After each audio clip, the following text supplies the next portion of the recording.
Hello and welcome to the podcast. Today I'm going to talk you through what it feels like when you sell your house to buy more Bitcoin.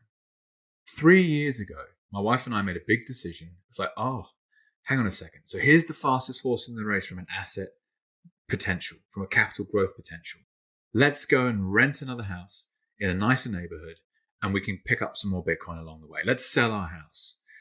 What I'm going to do in this episode is run through the good, the bad, and the ugly of what this meant. And 3 years has now gone by. And it's going to be a slightly different format to anyone that's listened to the podcast in the past. So bear with me as I try this kind of for the first time. And hopefully there'll be some helpful graphics and definitions and stuff that we pop up alongside me as I go through this. Look, frankly, part of this process has been absolutely brilliant. And that's been the financial aspect. So selling real estate and buying Bitcoin in 2022 has proved to be an excellent decision. And in the world of investment, it's called a 5-bagger. So 5 times more value. That's extraordinary. When you think that, the S&P 500 or any other index is returning 7, 10, 15% per year. You look at the fixed income market of maybe only a couple of percent points. The actual net yield on real estate itself, even when leveraged, sub 10%, 5 times your money. I mean, it's like a whole nother world. Now, the cool bit of Bitcoin, of course, and I've discussed this many times in the past, is it's the risk reward. The risk is actually nowhere near what people think it is. And so the reward is massive, but also what are you risking? Owning something that's digital, in self-custody, no one can debase it on the back end. I mean, what an incredible tool. And because of the very nature of it being so early in its adoption, you're getting this incredible capital growth for what is essentially just a savings technology. Now, the flip side of this is renting a house that's nicer in a nicer neighborhood has created all sorts of problems for my wife and I, and I'm going to run those through you today. And basically what's happened is, according to my strategy and the price target that I set and the timeline that I had in mind, 3 years has gone by. We've hit August 2025. We're over the price target of 150k Aussie dollars that I set for that moment. And so maybe it's time to take some profits. And in the world of Bitcoin, this can be seen as, oh my God, don't sell your Bitcoin. For me, at this stage in my life, the ability to sell Bitcoin outweighs the cost. And that is being completely independent, working for myself, giving my wife and my kids a great lifestyle. But there's one key area that's been missing, which is physical real estate. Going completely digital has its difficulties. So you're going to learn what's worked, what hasn't worked. And the process that I'm now developing to actually due diligence physical real estate as a purchase and try and find us a property to have as a base. Finally, why listen to me? Well, I've been investing my own money for over 10 years now. I do believe that your biggest losses are your biggest lesson. My biggest loss was in physical real estate. So what have I learned from that? Hopefully that will come through in this episode. And I like sharing stuff that I figure out along the way so that you don't lose money as well. Like, I've got it wrong many times. And by doing this podcast and investigating the way that I do, speaking to the people that come on the show, that's the point, right? Is do more that these people do and do less of what I've done many times before. So moving into the nuts and bolts of this episode, why would you even think about owning Bitcoin instead of real estate? Well, it's quite simple, right? What is your purchasing power? So have you calculated your net assets? Have you figured out, assets versus liabilities? Have you looked at what your running costs are, your burn rate, the amount of disposable income that you require each month? How long does your savings stack last for when compared to your costs? Very, very simple kind of wealth management questions that need to be put in mind. And basically, if you're not tracking purchasing power, you're not actually measuring your own wealth. And that's where you get these incredible things where, for example, if you price the S&P 500 in gold, it hasn't gone up. If you want to buy a fine gentleman's suit on Savile Row, it costs you the same amount of gold today as it would have done for a Roman legionary to be a well-dressed gent of Rome. Like, that's crazy. And that's because gold is sound money. And gold is a way of measuring value as well as what we've all been conditioned to think about, which is fiat currencies, the pounds, the euros, the RMB, the US dollar. And when I rewind to 2021, 2022, I'd owned some Bitcoin for some time. 2015, when I first bought some, I'd sold a bunch along the way, but it was very clearly my best performing asset. is this something that you want to double down on? And my research was just an absolutely like roaring yes. Like, yes, you want to own more of this stuff. And so why do I own what I own? It began this process of looking at the assets I was in control of, like how does it compare to Bitcoin?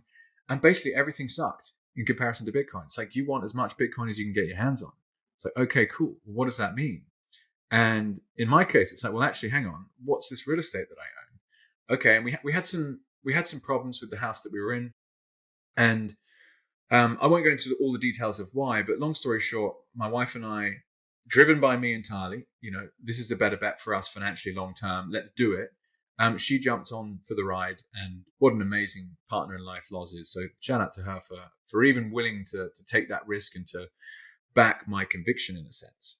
But it's like, what's the fastest horse in the race when it comes to capital protection and capital growth, combined with what's the risk? And Bitcoin just wins on all of these kind of like metrics. But the flip side of it is you can't live in a Bitcoin. It's super simple. Yes, it's a digital money that you can take anywhere in your head. That's incredible. But physical shelter is something that it doesn't give you. And so, believe it or not, like since we actually sold that previous house in 2022, we've had 2 more children. So we have 3 kids, basically 5 and younger. And I calculated we have moved 15 times in 3 years. Now that includes a shift from, basically within Melbourne, and then Melbourne, we moved up to Byron Bay for a bit. And then we went on a couple of holidays. And then, now we're back in Melbourne and looking here. 15 times I've had to pack suitcases, figure out what are we taking with us, what's going into storage, what do we not need, and it is absolutely exhausting. So on the one hand, you've had extraordinary financial success from the decision we made, 5 times your money with a very low risk profile. That is unbelievable. If you can find me a better performance than that anywhere else, let me know. It's one of the reasons why I'm such a big Bitcoin advocate, right? Is you see your purchasing power surge over this 3-year period. It opens up other opportunities. Okay, cool. Well, this is interesting, but what it's highlighted next is this reality of, okay, let's just rent. Well, you're then basically someone else controls your space, a landlord of some form or an Airbnb, short-term rental, whatever it might be. And it made me realize that when you think about Maslow's hierarchy of needs, food and shelter at the very bottom, right? Well, what selling your house and buying Bitcoin means is you're back in that first stage again at least once a year. So if you sign a 12-month contract, the contract's coming to an end, the landlord doesn't want to renew it. Well, what do? You've got to find shelter again. And in our case, we've done that 15 times. And for whatever reason, we've had tons of lessons crop up from the properties that we've lived in. And I'll get onto that later. But it's so interesting, isn't it? When you're figuring out shelter, I feel like I'm the phrase that, often a business owner wants to be working on their business rather than in their business. It's like I've been working in my family rather than on my family because of this need to constantly figure out where are we going to be in a couple of weeks' time. The rental market's been interesting. It's very, very expensive. It opens up the discussion on migration here to Australia. There's a lack of supply, and the quality is just really pretty poor. And so what's happened is it's like, okay, 3 years has gone by. We've kicked the targets that we set as a financial return, and we're just completely over this process of living out of suitcases. And we want to reallocate some of our, increased purchasing power back into physical real estate. And what I want to run you through here is the process that I'm building to look for an appropriate property. And something I really feel strongly about is, when the information changes, so should you. I.e., when you learn new things, if you haven't reconsidered what your previous lens on the world was, then is that intelligence? And there's a number of different examples of this. I'm not going to go into that now, but what I'm trying to do is build a due diligence process for a physical real estate purchase that removes the emotion and also increases the ability to make a really great investment that covers not just financial returns, but also the wider picture of the humanistic capital that I'm managing, and also the intellectual capital. So what can I learn on the way through? What might be something I want in the future, but also how do I continue to foster my humanistic capital, make sure my kids have a good life, give them somewhere to be stable from? And so it throws up tons of different things. In some ways, I've made the process of finding myself a property incredibly difficult, because to actually tick all the boxes is really, really, really hard. Anyway, let me keep going. So obviously, on a high level, when you're looking for a house, it's like, what kind of house do you want? So how many bedrooms, how many bathrooms? In our case, we're very, very specific about wanting to have a north-facing backyard, with a combined kitchen, living area, and grass. We really want grass. So many of these properties we look at, they have fake grass everywhere. It's like, no, I want to be able to touch the earth in my backyard. You want to have it on a nice, quiet street, perhaps. We definitely want to have a second living space. So, with 3 young kids, their stuff just explodes everywhere. And if you're in one kitchen, living, sitting, dining area, it drives you nuts. So you need to have a second area for them to hang out in. I'd also love a garage, like as simple as that sounds, a covered space for cars and all the other stuff that you pick up as a young family. Now, of course, price is important. Like as an allocation, what do I own? What's an appropriate percentage of my net assets to spend on physical real estate? Can you get leverage? Can you not get leverage? What kind of leverage can you actually get?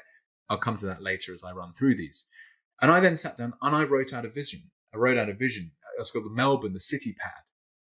And I described how it would feel. I described the specific features I was looking for. And that was my starting point.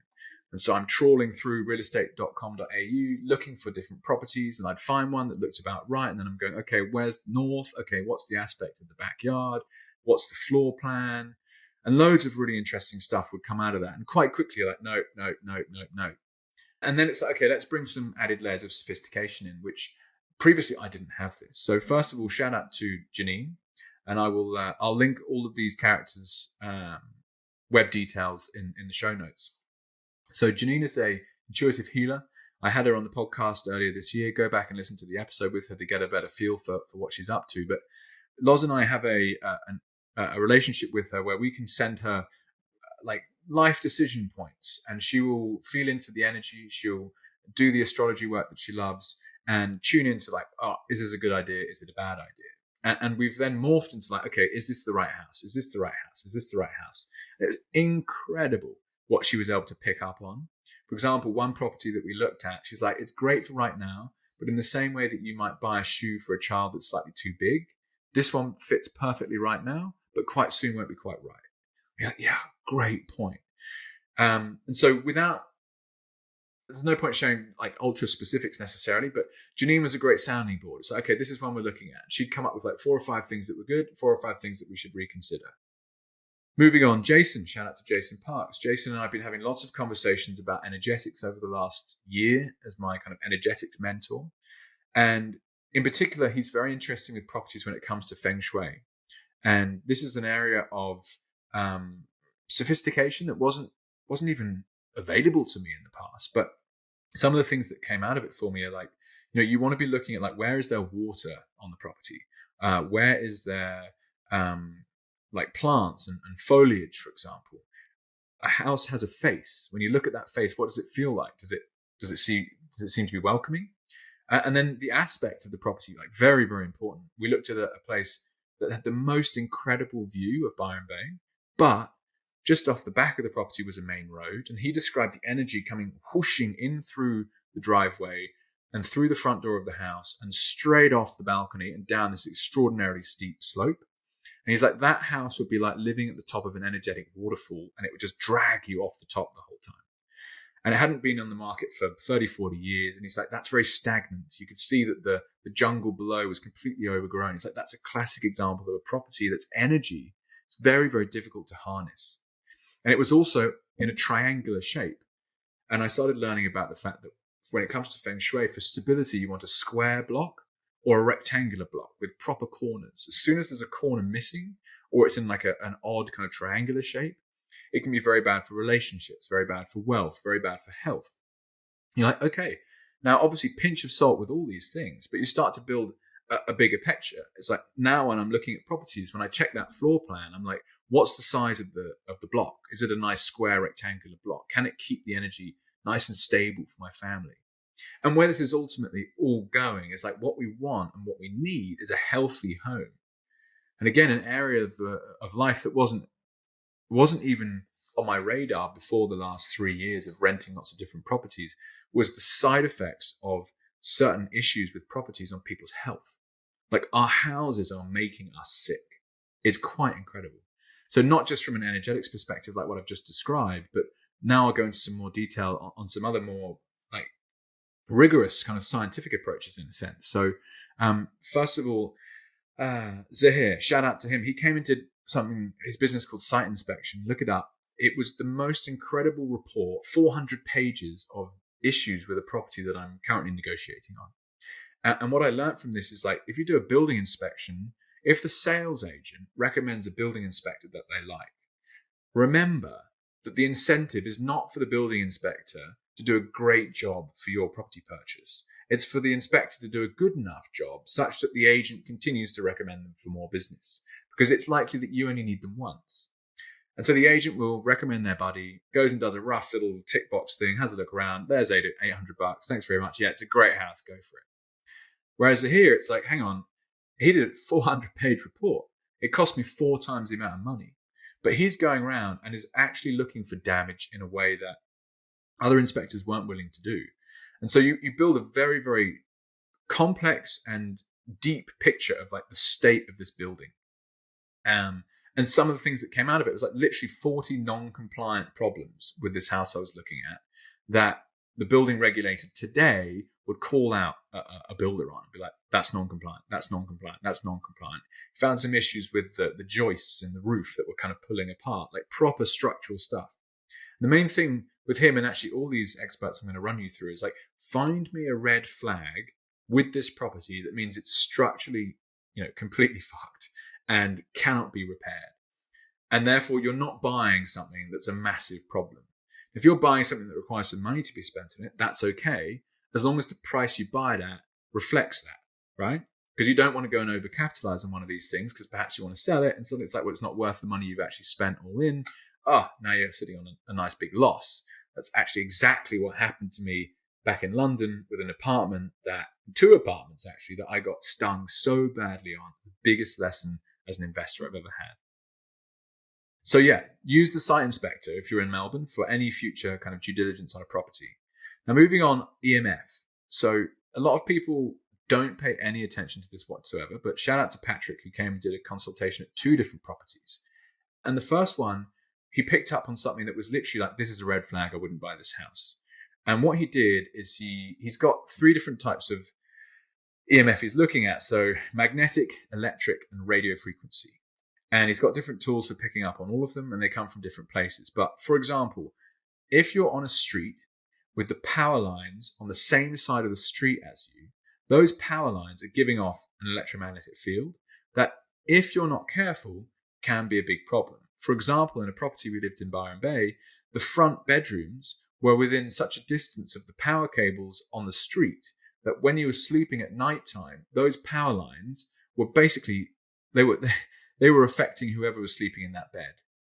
And the upshot of this is a sustained period of exposure to this kind of thing leads to inflammation. Inflammation leads to disease. So if you're lying in bed at night and you've got a power line just outside your bedroom, you're basically slowly cooking yourself. And it's really bad for you. Anyway, in this property he found, at one point he turned off all the electrics to the house and there was still a current running through the property. And for that reason, he was like, I would never buy this house. The point being is you'd always be conducting electricity in some way. And he explained what can happen is in suburbs of cities, the grid doesn't do its job in the way that it's designed to. And that electricity needs to find a home. And it ends up sitting in the earth and in properties themselves. And so even if you switched off the main switchboard of your house, in this case, you'd still have electricity running through the building. And for him, that was like big red flag. Incidentally, he then went to a second place, which he looked at, didn't have that problem, but he identified a cell tower that was actually visible out of the back bedroom windows. Now, the cool thing here is that's actually totally fixable. So he has a process by which you use a certain paint on the wall, which has graphene in it.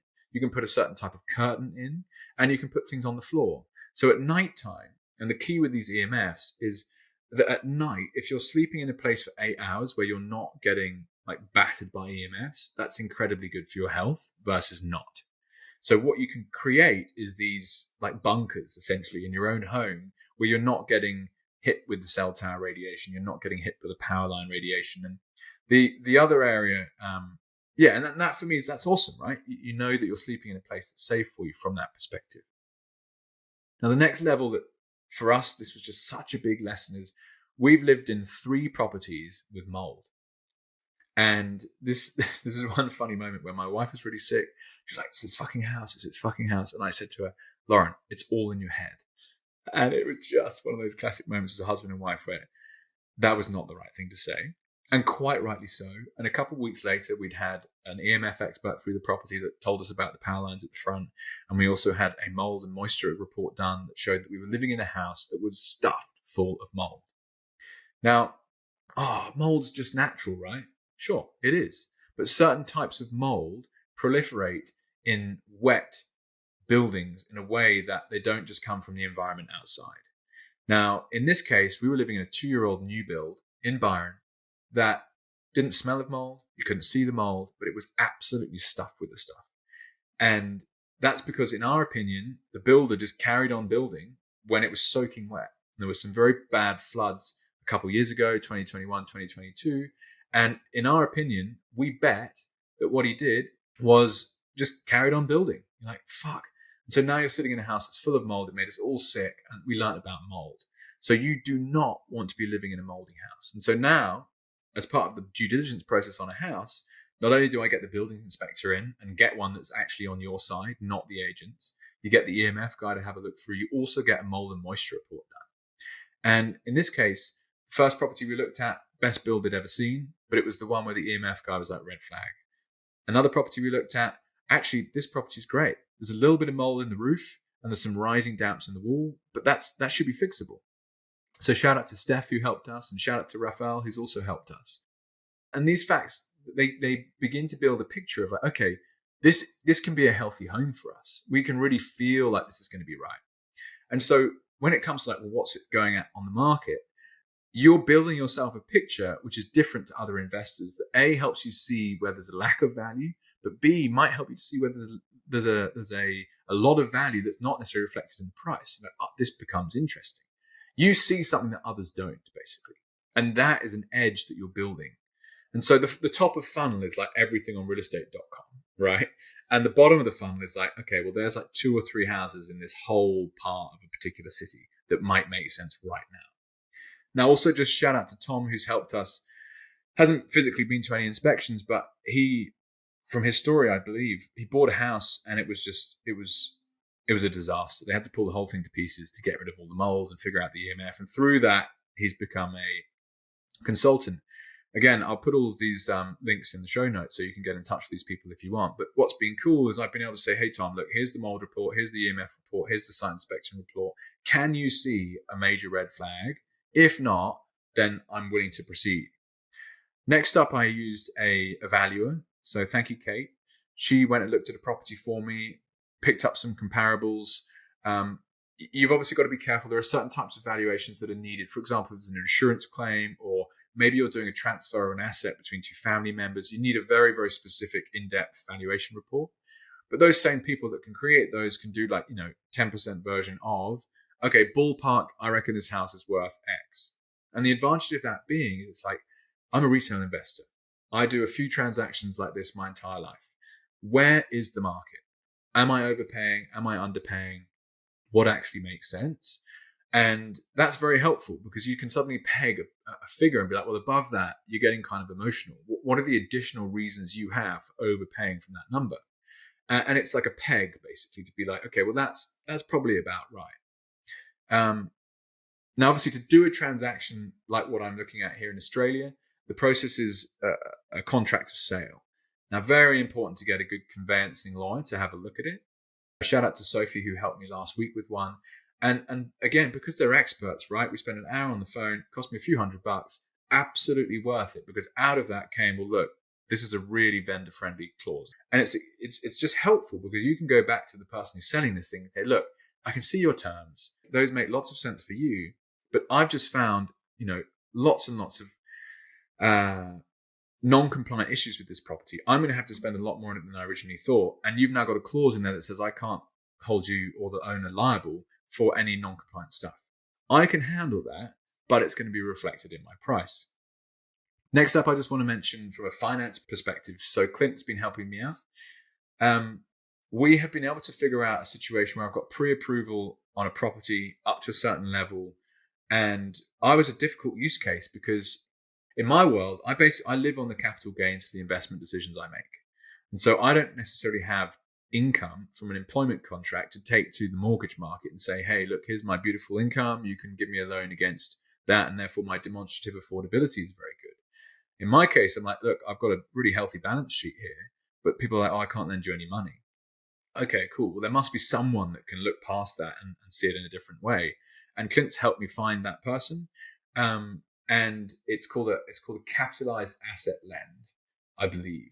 And they're basically saying, look, not just are we getting a loan to value on the property that you buy, whether it's 75% or 60%, i.e. you're putting 25% of your own money into this thing or 40% of your own money into this thing, and they get paid back first if you had to sell.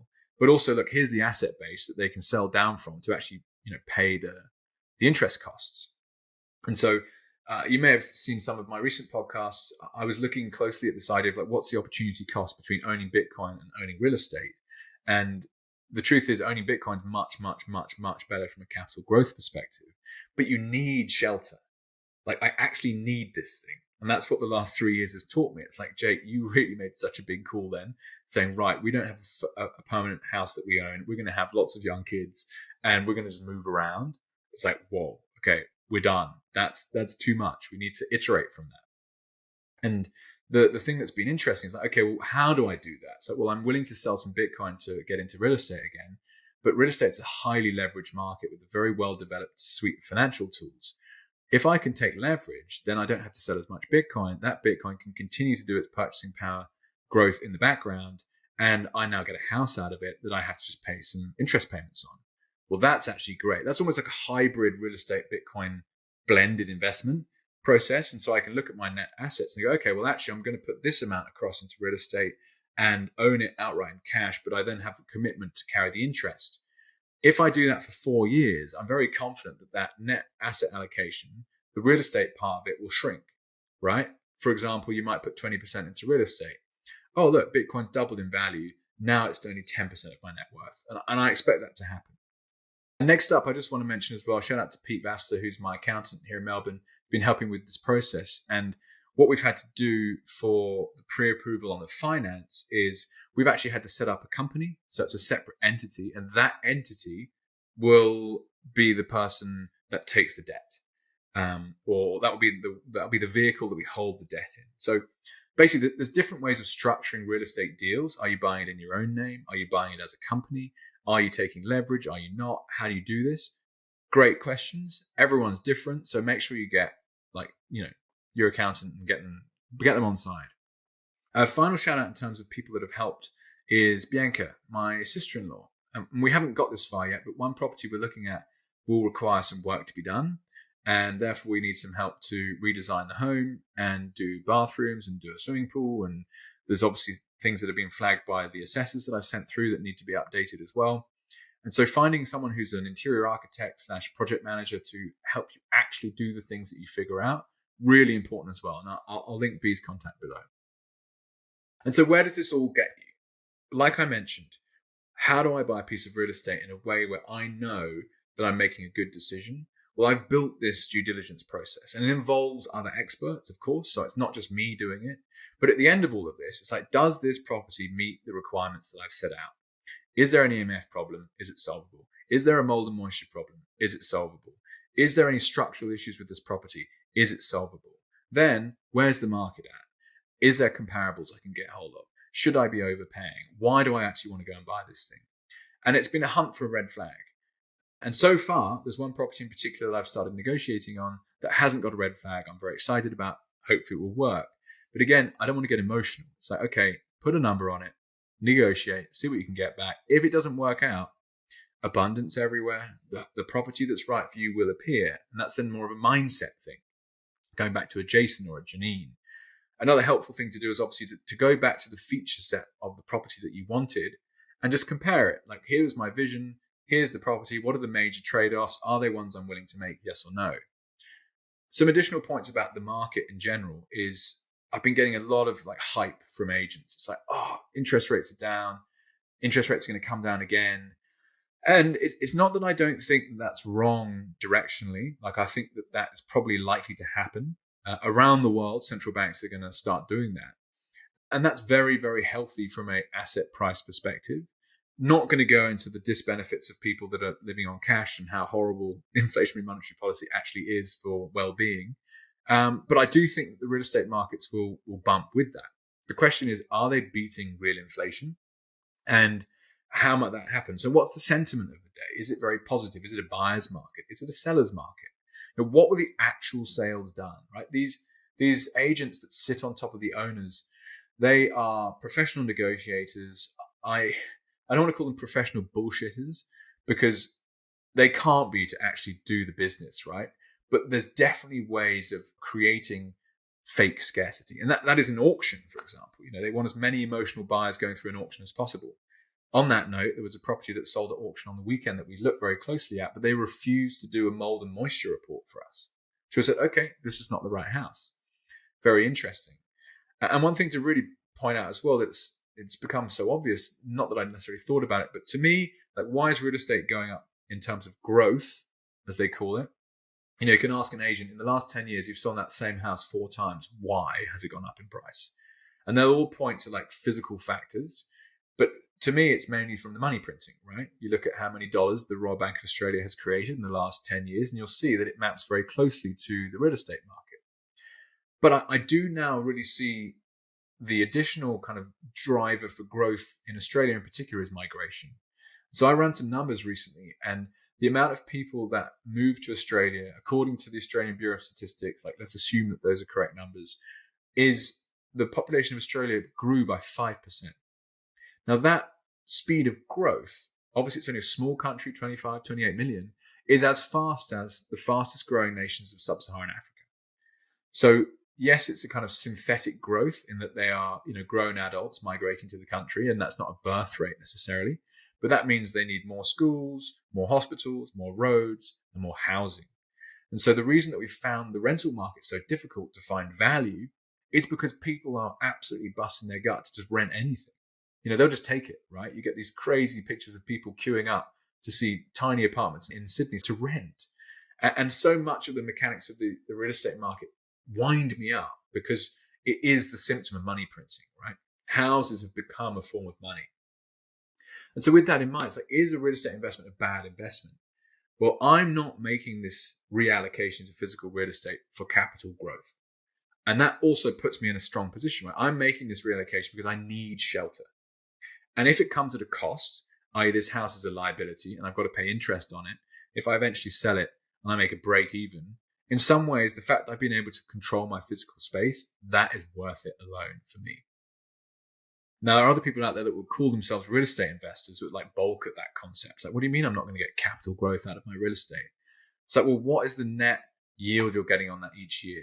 Okay, well, it's getting squeezed and squeezed and squeezed and squeezed. Like here in Victoria, for example, the land tax has been put up. So if it's an investor-owned property, they've suddenly got to pay land taxes.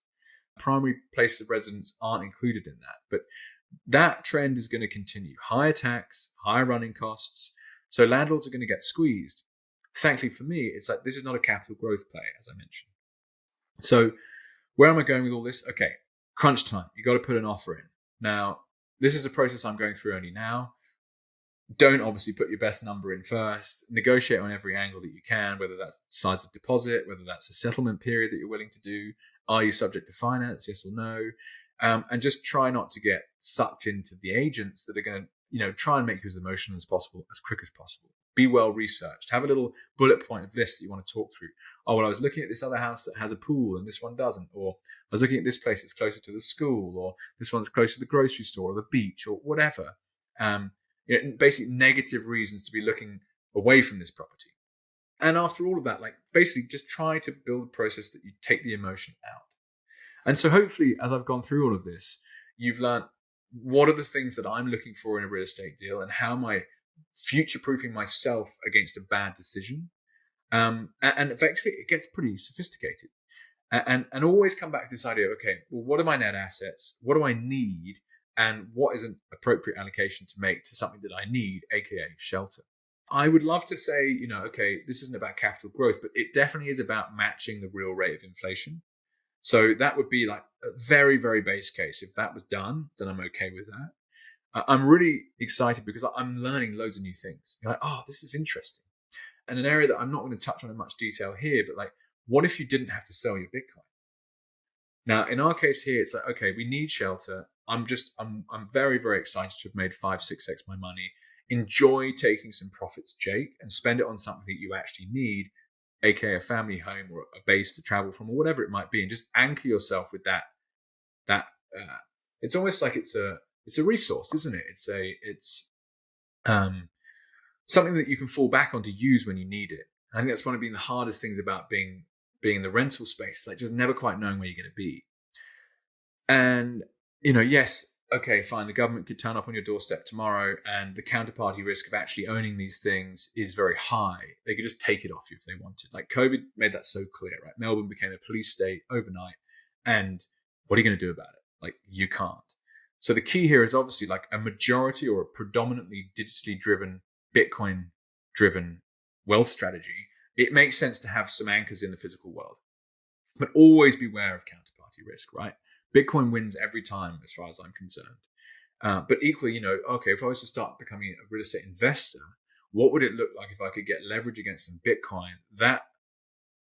That leverage then becomes a deposit, and then you also get leverage against the property itself. And suddenly you have no money down on a piece of physical real estate.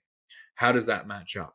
I'm going to look into it, is the answer. I have yet to find a debt provider that I'm actually happy with. And so it's like, okay, they all want a 40% loan to value ratio, or they want 100% loan to value ratio. You've got to deposit your Bitcoin somewhere else, and that's going up at 40-50% CAGR every year. So I'm very wary of being too cute. And it's like, oh, look, that counterparty's disappeared, and now your Bitcoin's gone, or it wasn't actually segregated, even though they said it was, or the multi-sig, startup that you used didn't work. I'll do another video on that because I think that's a really interesting area to look. And as an investor and an entrepreneur, this idea that using Bitcoin as your base layer financing tool, it's like, okay, how can I not sell down the Bitcoin equity, but unlock opportunities that I see elsewhere? And that to me is awesome. Anyway, what's the point of a good investment? Well, in some ways, it's like just to improve your life, right? How can owning a property that my family are happy, healthy in, not improve my life? Like, just enjoy it, Jake. And that's what I have to remind myself. Like, oh, don't sell my Bitcoin. But like, no, mate, this is sometimes about more than financial returns. And like I mentioned quite often is, this idea of humanistic and intellectual capital drive financial returns. And so in this case, it's like, it's a humanistic investment. And I'm happy with that because what my kids and my wife will get out of this investment is so much more than what the physical return of it might be. Let me wrap this up. Like, basically set a strategy, whatever investment you're making, whether it be, okay, we're going to sell the house to buy Bitcoin, hold the Bitcoin until you say you're going to hold it. For me, that was this 3-year period to August 2025. Stick to it. As the information changes, question your strategy. That's totally okay. So we hit the 150K August 2025 price target. I could find a tweet of mine for sure that, predicted that however long ago. And I've succeeded that. Great. Enjoy it. Be comfortable with taking those profits. But remember, you cannot live in a Bitcoin. And that is the moral of the story here. You might be able to spend Bitcoin to buy things around you that are helpful, but ultimately you don't control your space in a way that you might want to. So with a young family of 3 kids, actually the time is right. Jake, get back into some physical stuff and enjoy that fact. Now, if any of this has been interesting to you, I'd love to hear from you. Reach out hi@j.w.p92.io. I'm always keen to learn of different people's decision-making processes. So like, what do you buy? What do you sell? How long do you hold it for? What's actually important to own? And in particular, this real estate stuff. It's like, what's an angle that I'm not aware of that might be useful to consider in the future? Keep an eye out for some more content like this. Hopefully this solo episode's been useful. We're going to try and chuck in some graphics and some definitions through the whole process. And I'm going to go and start looking into, as I mentioned already, like leverage on your Bitcoin and what kind of world that opens up. I'm going to look into actually some stuff that recently happened here with people getting upset about immigration. It's like, well, who's getting upset and why? And I had a good conversation with my friend CJ about this, and basically this idea that immigration is a moral discussion. It's like, why is it being turned into that? And that to me is really interesting. I'm also going to do something on the idea of like hardware versus software, and the kind of conventional wisdom of the last 20 years that I thought was really, really valuable was like software is a better bet than hardware. And the reason is that it's much more scalable. So the marginal cost of production to add an additional user is essentially zero. So once you've built some product market fit and you've got a developer team in place, then you can scale extraordinarily fast. And that's what leads to hockey stick growth and some of the incredible angel investment returns that we've heard of.